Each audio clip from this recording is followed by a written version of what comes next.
খুলনায় বৈষম্য বিরোধী ছাত্র আন্দোলনের ডাকা ছাত্র জনতার গণমিছিল কর্মসূচি কেন্দ্র শিক্ষার্থীদের সঙ্গে পুলিশের সংঘর্ষ শুরু হয়েছে। বিশাল মিছিল নিয়ে শিক্ষার্থীরা গোল্লামারি পৌঁছালে জিরো পয়েন্টের দিক থেকে মিছিল লক্ষ্য করে টিয়ার সেল ছুড়ে পুলিশ। বিস্তারিত জানাতে খুলনা থেকে সরাসরি যুক্ত হচ্ছেন সহকর্মী রকিবুল ইসলাম মতি। মতি, শিক্ষার্থীদের সঙ্গে পুলিশের সংঘর্ষের পরিস্থিতি এখন কেমন?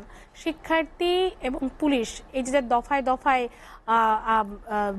চলছে, দফায় দফায় যে হামলা চলছে, এখনকার সবশেষ পরিস্থিতি কি?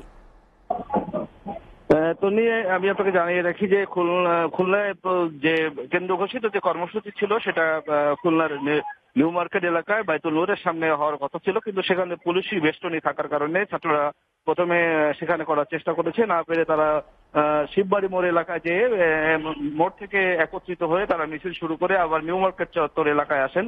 ওখান থেকে ঘুরে তারা কিন্তু যখন খুলনা বিশ্ববিদ্যালয়ের সামনে যখন এসে পৌঁছায় তখন পুলিশ সামনে ব্যারিকেড দেওয়ার চেষ্টা করলে পুলিশের সাথে তাদের সংঘর্ষ শুরু হয় এবং সেই সংঘর্ষ এখন পর্যন্ত চলছে এবং খুলনা বিশ্ববিদ্যালয়ের মেন গেটের সামনে ছাত্র জনতা যারা আছেন তারা কিন্তু এখানে অবস্থান করছে এবং বিভিন্ন স্লোগান দিচ্ছেন এবং তারা বিভিন্ন স্লোগানে মুখরিত করছেন এখানকার অবস্থা।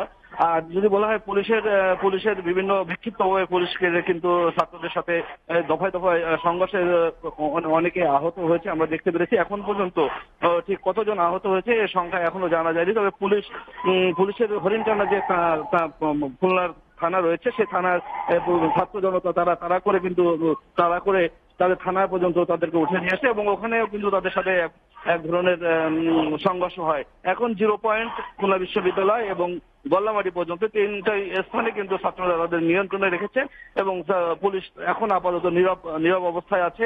ছাত্ররা তাদের অবস্থান নিয়ে স্লোগান দিচ্ছে এবং এখন পর্যন্ত যে তারা শেষ কখন করবে কি হবে এখন পর্যন্ত আমরা বলতে পারছি না, তবে ছাত্র এবং পুলিশের আহত হওয়ার যে ঘটনা আমরা সেটা কিন্তু দেখতে পেরেছি। তন্নি, এই ছিল খুলনা থেকে আমার কাছে সর্বশেষ খবর।